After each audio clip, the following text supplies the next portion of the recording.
বন্ধুরা, আশা করি আপনারা সবাই ভালো আছেন। তো বন্ধুরা, আজকে খুব প্রয়োজনীয় একটি কথা আপনাদের সামনে বলার জন্য আমি আসলাম। সেটা হলো ফেসবুক মার্কেট প্লেস নিয়ে। আসলে ফেসবুক মার্কেট প্লেস বর্তমান যুগে বা বর্তমান সময়ে আসলে অনেক পপুলার হয়েছে, এটা খুব চলতেছে। কিন্তু এসব ব্যাপারে বন্ধুরা আমাদের কিন্তু একটু সচেতন হতেই হবে, তা না হলে কিন্তু আমরা বিভিন্ন ধরনের বিপদে পড়তে পারি।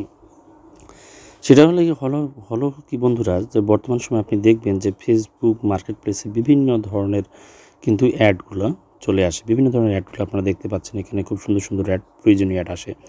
তবে এদের মাঝে আবার এমন কিছু সুবিধাবাদী লোক আছে যারা আপনাকে এমন অ্যাড দিবে এবং আপনাকে এই অ্যাডের ফাঁদে ফেলে আপনার কিন্তু টাকা সহ কিন্তু মেরে নিতে পারে।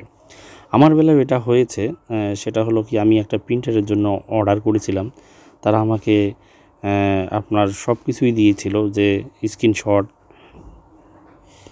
যাই হোক, আমি এখানে একটু হালকা আপনাদেরকে শেয়ার করতেছি যে তারা এখানে আপনাকে সব কিছুই দিবে।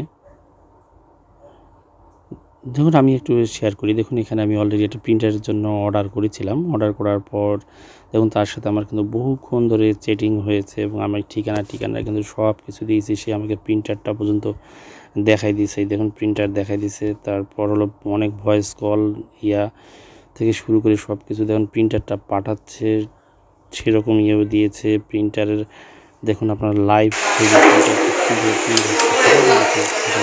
দেখা দিচ্ছে, বিশ্বাস করতে পারবেন না, সব কিছু দেখা দিয়েছে। তারপর আপনার প্রিন্টারটার নজেল থেকে শুরু করে সব কিছু। তারপর প্রিন্টারটা কীভাবে প্রিন্ট হচ্ছে দেখুন, সেটা কিন্তু এখানে দেখা দিচ্ছে। দেখা দেওয়ার পর বন্ধুরা একটা কাহিনীটা হয়েছে এখানে। দেখার পর আমি যখন তার কাছে এটা চাই, তখন সে আমাকে দেয়, একটা ভুয়া একটা রিসিপ্ট দেয়, যদিও আমি ওটা প্রথমে বুঝতে পারিনি। তারপর এবং ট্র্যাকিং নাম্বারও আমাকে দিয়ে দেয়।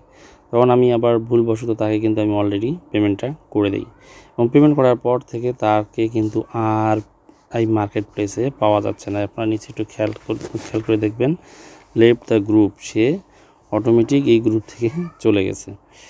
দেখেন, নো লঙ্গার অ্যাভেলেবেল। তা বন্ধুরা, ঠিক এইভাবেই, যেহেতু আমি থাকি দেশের এক প্রান্তে দিনাজপুরে, আর এবং যার কাছ থেকে আমি অর্ডার করেছিলাম সে থাকে হলো সিলেট সুনামগঞ্জে, আমার ভুলটা এখানেই হয়েছে। আসলে এসব মার্কেট প্লেস থেকে আপনি যখন জিনিস কিনতে যাবেন, অবশ্যই যেন আপনার কাছাকাছি হয় এবং আপনি গিয়ে নিজে যেন জিনিসটা দেখতে পারেন এবং হাতে নিয়ে দেখতে পারেন, তাহলেই জিনিসগুলো কিনবেন। তা না হলে কিন্তু মার্কেট প্লেস থেকে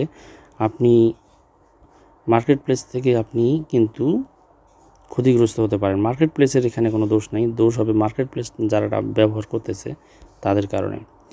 তো বন্ধুরা, এই ছিল একটা সতর্কতামূলক ভিডিও। আপনারা যদি মার্কেট প্লেস থেকে কিনতে চান, আমি সাজেস্ট করব আপনারা বেশি দূর থেকে কিনবেন না। আপনাদের কাছাকাছি যেখানে আপনারা যেতে পারবেন এবং জিনিসটি গিয়ে নিজে দেখতে পারবেন, ঠিক সেই জায়গা থেকেই আপনারা জিনিসটা ক্রয় করার বা বিক্রি করার চেষ্টা করবেন।